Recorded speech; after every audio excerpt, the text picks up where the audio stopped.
mettez les autres toujours au-dessus de vous. Et vous apprenez aux autres que voilà, vous venez après eux. Et c'est normal qu'ils vous traitent de cette sorte et qu'ils vous punissent. Hello les fortunés. Dans cette vidéo aujourd'hui, c'est une combinaison de l'argent se gagne et se perd en famille avec un abus conjugal, peut-être un fémicide en gestation, doublé d'une communauté complice et bâillonnante, saupoudrée d'un manque d'éducation conflictuelle. Comment est-ce qu'on gère nos problèmes dans ce qu'on appelle la culture du conflit. Je ne vais pas trop bavarder, on regarde la vidéo. Là, je suis à l'arrêt de bus. Tout le souvent, je me demandais, mais le bus, comment le bus? Maman, pardon. Je sais que c'est peut-être un sujet sensible, parfois les gens n'en parlent pas et tout, mais vous savez comment je suis ouverte et tout, et je parle sans vouloir forcément dénigrer quelqu'un ou bien exposer ou je sais pas trop quoi. Ça, c'est le problème que beaucoup de personnes ont, beaucoup de femmes vivent, ce genre de chantage et tout. Dans les affaires que dès qu'il y a un petit stress, on veut te mettre la pression, on dit oui, je récupère ma voiture. En fait, ce n'est même pas vraiment un sujet tabou parce que je sais que je vais être peut-être la première à en parler comme ça, mais je sais que vous êtes nombreuses à subir ce genre de chantage-là en couple, quoi. Que dès qu'il y a un petit stress, on dit oui, je récupère, un peu comme on avait vu à l'époque en NK et le 9 national avait les problèmes. Directement, c'est que oui, remets-moi mes sacs à main, remets-moi ce que je t'ai eu à te donner et tout. C'est pareil, quoi, en fait. Beaucoup de femmes vivent ça en couple et je suis pas l'exception à la règle, quoi. Donc, petit stress là, avant que je ne voyage du pays, oui, je récupère mes clés, récupère ma voiture et tout.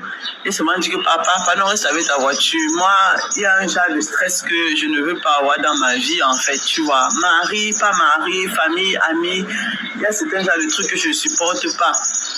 Donc, là, maintenant, je me débrouille en bus et tout. Pour aller à l'aéroport, c'était super compliqué parce que j'ai fait genre 4h30. J'ai fait genre 4h30 pour arriver à Et elle dit qu'elle a fait 4h30 pour arriver à l'aéroport. C'est un trajet peut-être d'1h30 en voiture.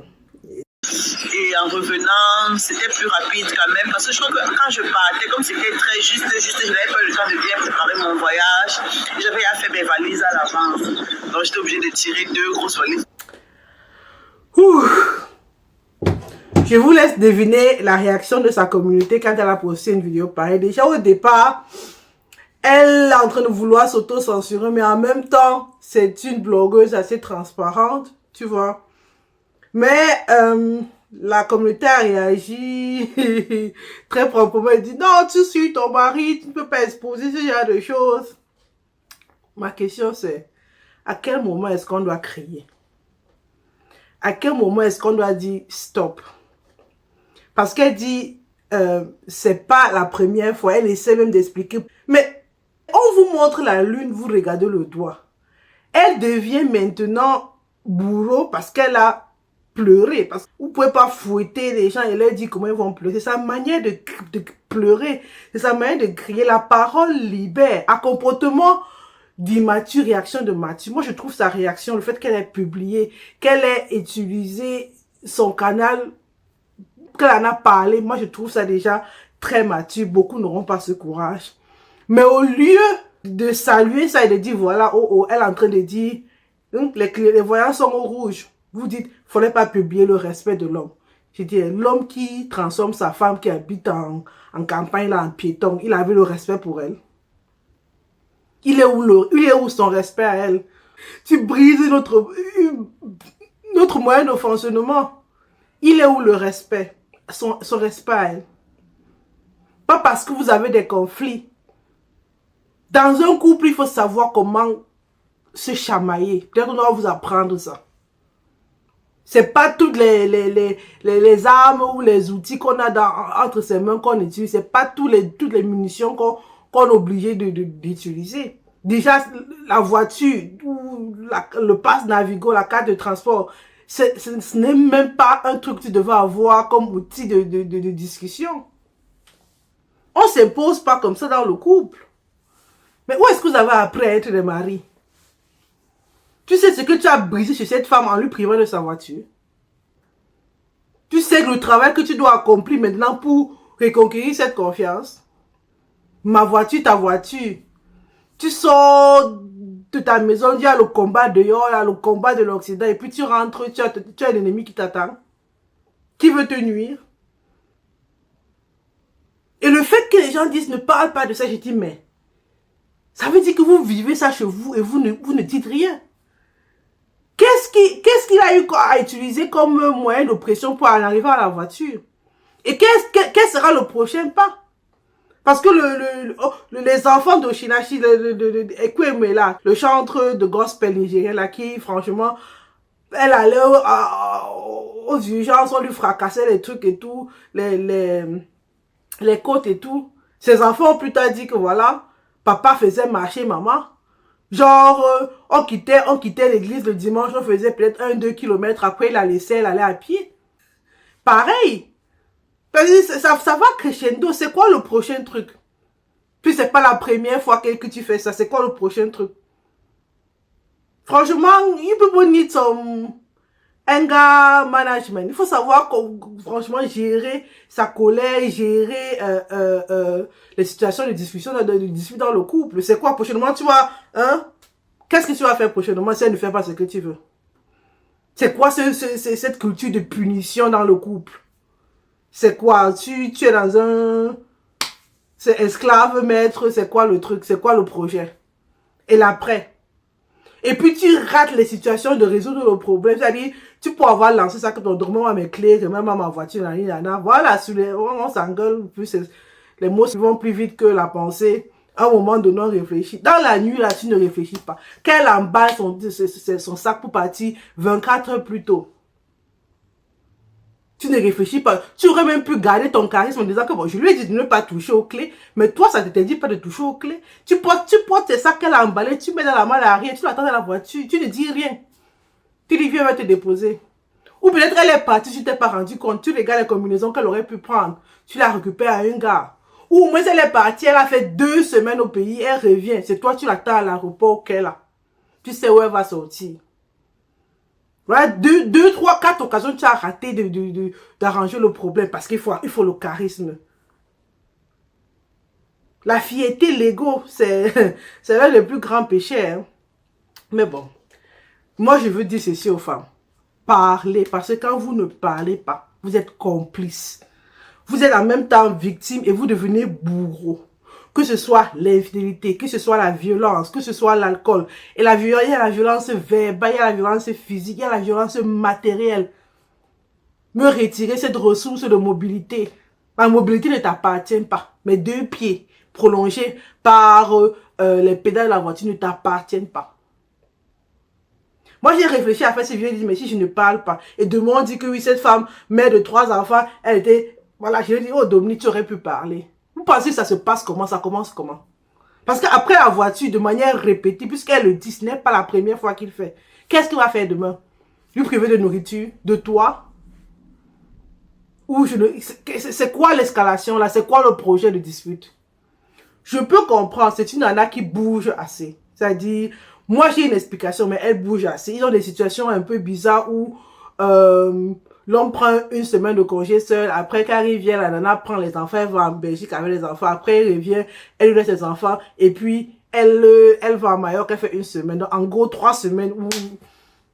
Voilà, on ne s'est pas trop vu. Il y a des situations un peu comme ça. Elle bouge assez. Mais ça s'explique. Ça s'explique, n'est-ce pas? Prochain point. Quand tu connais l'historique médical qu'elle a partagé avec nous, quand tu connais sa tranche d'âge, moi, je soupçonne qu'elle est en train de faire ce qu'on appelle une midlife crisis. Parce que le mariage, en réalité, ce n'est pas quand tout va bien. Tu prends ton alliance, tu mets comme ça dans ton annulaire. Quand ça ne va pas, c'est là où le mariage commence. Quand tu regardes l'autre t'énerve. C'est là où le mariage commence. C'est là où tes vœux, là, machin, better for worse. Le mauvais jour, là, c'est là où, c'est pas si je te prive de nourriture, je te prive de mobilité, je te prive de chauffage, je te prive. C'est quoi le projet? C'est quoi le projet? Et il faut que je mentionne, que je dise ici qu'à un moment donné, avant la pandémie, elle était déjà rentrée au pays. Le premier enfant était scolarisé, ils ont 3 enfants. La dernière n'a même pas 3 ans. Elle était rentrée, elle le dit tous les jours, franchement, l'hiver ne supporte pas. Elle avait déjà plié bagage. Au côté pandémie, voilà, il y a beaucoup de personnes se sont rappelées des avantages de l'Occident, elle est rentrée. Et puis bref, si tu la suis régulièrement, il y a un petit conflit là-dedans. Mais c'est normal, c'est ça qui ajoute du piment au couple. Voilà, je suis pour A, toi tu es pour B. Bon, soit on va à A, soit on va à B, mais pas qu'on coupe la poire en deux où tu dis, voilà, je suis l'homme, tu vas aller à B. Parce que si cette femme n'avait pas de ressources linguistiques, elle ne parlait pas allemand, financières, et même ressources au niveau même du zeste pour vous avez de la confiance à soi, de la fierté, le don, avoir un port de tête là. Mais avec ce genre de punition, tu fais d'elle... on vous connaît. Tu vois un peu. Elle s'est acheté notre voiture. Finalement, ils ont 3 voitures garées. Moi, je trouve que c'est un gaspillage de ressources. Vous perdez. Et puis, ça monte en bras de fer et tout le reste. Et entre-temps, c'est un gaspillage de bonheur. Mais il ne faut pas souvent pousser l'autre à bout. Elle ne fait pas ce qu'elle fait juste pour t'embêter. C'est un besoin chez elle. Quelqu'un qui a frôlé la mort. Quelqu'un qui a eu des trucs comme l'éclampsie et tout le reste. Qui a déjà plié bagage ici. Vous ne savez pas ce qui se passe à la tête de ces femmes-là. Le bloc qu'elle fait là, c'est un truc qu'elle avait fait. Elle a commencé à cela 11 ans. Après, elle a mis en veille. Et puis, subitement, on met franchement les bouchées double, triple. Parce que c'est sa passion. Et des fois, tu t'oublies un peu pour le mariage, pour les enfants. Moi, à un moment donné, surtout quand tu as une expérience proche de... Voilà. Tu te dis, mais c'est tout. Et tu veux te réaliser, tu veux faire certaines choses. Mais c'est toi, homme, toi, l'homme, le partenaire de sa vie. De l'accompagner, même si c'est dans la bêtise. Il faut on dit support, non? Supportive husband. Mais tu là, tu dis, je te prive de voiture, je te punis. Tu sais ce que tu as détruit dans votre couple en faisant ça? Tu là est en train de dire, il faut que tu lui achètes une 4x4. Et la communauté lui est tombée dessus, il fallait pas dire son respect. Et le respect de cette femme qui a été bafouée. Vous mettez les autres toujours au-dessus de vous. Et vous apprenez aux autres que voilà, vous venez après eux. Et c'est normal qu'ils vous traitent de cette sorte et qu'ils vous punissent. Parce qu'elle a fauté de 5%, vous oubliez ces 95%. Il faut qu'on apprenne, surtout aux hommes, le conflit, comment est-ce qu'on se bagarre dans le couple. C'est pas la violence physique. Non, non, non. Comment est-ce que, voilà, on est en désaccord. Même si on est en désaccord, hein, les enfants doivent toujours fonctionner. L'enfant doit pouvoir aller prendre sa glace. Pas le genre, tu prends les clés de la voiture, alors que c'est moi qui les amène aux activités. Je fais ci, je fais ça. Sur un coup de tête. Et puis tu as 2 semaines pour te rattraper. Comme vous n'avez pas demandé pardon, pas de mea culpa. Mais même si c'est qu'est-ce que vous avez comme problème? Pour ce qui est de mon fonctionnement humain, tu n'as pas empiété sur ce territoire-là. Parce que ce que tu as détruit, ou que tu détruis, le respect de ta femme devant ses enfants, le respect de ta femme devant la nounou, la fille au père que vous avez, parce que tu veux dire que c'est toi l'homme. Non mais franchement, il faut qu'on arrête. Il faut qu'à un moment donné, que les gens arrêtent. Oui, il faut que les gens arrêtent de croire que le mariage c'est le monde des bisounours. C'est autre chose, c'est un cosmos pas possible. Si tu n'es pas prêt, il faut laisser. Tu n'es pas prêt. Michelle Obama dit qu'il y a, sur les 30 ans de mariage qu'elle a eu, il y avait 10 ans, on ne pouvait pas voir, elle ne pouvait pas supporter la gueule de son mari. Mais on n'abandonne pas vite. Il y a un moment donné où elle a dû mettre sa vie en veille pour lui. Et avant ça, c'était la vie de Barack qui était en veille pour elle, pour sa carrière. Donc aussi, apprenez aussi à porter le sac de vos femmes. Elle est côté Cameroun là maintenant, elle est ceci, elle est cela. Moi, je dis ça part de ce côté de moi, ça c'est mon analyse à distance. Hein. Je peux me tromper. Mais c'est une midlife crisis qui a été déclenchée par ce problème médical-là. Subitement, elle ne fonctionne plus. Elle n'est plus casanière, elle n'est plus privée, elle n'est plus ceci. C'est plus la femme que tu as connue. Oui. Qui vous avait dit que le mariage est stagnant? Comment on dit ça? Inamovible. Le changement, c'est la seule chose constante dans la vie. Et même dans le mariage. Aujourd'hui, tu prends la voiture. Demain, tu vas faire quoi?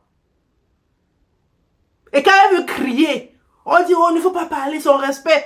Et le mien alors? Vous priorisez tout le monde, le respect de tout le monde après pour vous. Mais c'est normal qu'on vous traite de cette manière. Ça, je vais me répéter, mais franchement, moi, je suis fâchée par rapport à la communauté qui dit qu'elle n'aurait pas, elle aurait dû se taire, elle aurait dû couvrir le respect de l'homme. Maintenant, tu sais, on sait qui c'est, alors que c'est un responsable. Vous voyez comment les responsables traitent leurs femmes dans leur maison? Vous voyez les responsables, les bas ingénieurs? Et vous êtes là où il ne faut pas dire. Ouvrez la bouche. Parlez de sorte que si demain quelque chose vous arrive, on connaît où ça a commencé. La jeunesse de ça, on va dire que non. Mais pourtant, c'était l'ange, oui. Ange dehors, démon à l'intérieur. Ma chérie, quand ça ne va pas, il faut parler. On ne va pas te foutre de dire comment tu vas pleurer. Et le fait que c'est ton mari, vos destins sont liés. Il pensait que quand il te fait ça, tu n'as pas parlé parce que tu es lié à lui. C'est aussi ta vie et elle t'appartient. Il a décidé d'en faire partie et vice versa. Et vraiment qui souffre, hein? Qui souffre que tu parles, que tu ouvres la bouche. Et ça peut dissuader d'autres mesures plus compliquées, d'autres mesures de punition. C'est un vocabulaire, tu punis. C'est quoi? Même l'enfant ne punit plus. Hein? On peut éduquer, mais dans le couple, on convainc. On convainc, hein, c'est un mot, on convainc. Et puis, il y a les droits de veto, il y a l'expérience, l'empirisme, d'expérience, lui, quand il dit ça, il a tout le temps raison. Tu te remets à ça. Mais, si c'est une confiance. Mais si je n'ai même plus confiance que franchement, peut-être demain, c'est le pain que tu vas me priver. Parce que la femme, elle peut supporter tout, hein. Ça dit, s'il n'y a pas là, elle part là, à pied, elle peut prendre le bus. Mais, je vous assure, le pain sec est vraiment amer quand à côté il y a un festin, je sais pas, de Noël. C'est-à-dire, je peux être dans mon petit trou là, je me régale de mon pain et d'eau fraîche là. Mais tu ne peux pas me mettre à une table du festin et tu me demandes de manger du pain et tu me rends piétonne. Non, mieux fallait me laisser. C'est quoi cet abus de pouvoir là? Et ça c'est dit responsable, on doit le respecter. Le respect est mutuel. Ma chérie, quand ça ne va pas, il faut parler. Et les autres, quand ça ne va pas, pas nécessairement à la caméra, mais ouvrez vos bouches. Ouvrez vos bouches. Parce que c'est ça qui galvanise ces bourreaux-là quand vous vous taisez. Quand vous faites tout pour polir leur image plus que la... C'est-à-dire, vous mettez les femmes vont me faire fatiguer. Apprenez aussi à vous choisir. Il fallait pas dire, c'est responsable. Sur Internet. Strong women intimidate weak men, and a lot of weak men tend to be narcissistic men. These men don't look at you as a partner, they see you as a competition. And the only way they can make themselves feel better is to try and make you feel like you're not good enough. So they belittle you, they lie, and they cheat. They will do anything to try and break you so they feel like they are above you. But they won't leave you because they know deep down you are a good woman. And they won't want a good man to get his hand on you. Because you know, if you meet a strong man who is confident in who he is, you are no longer competing. You are working together as a team.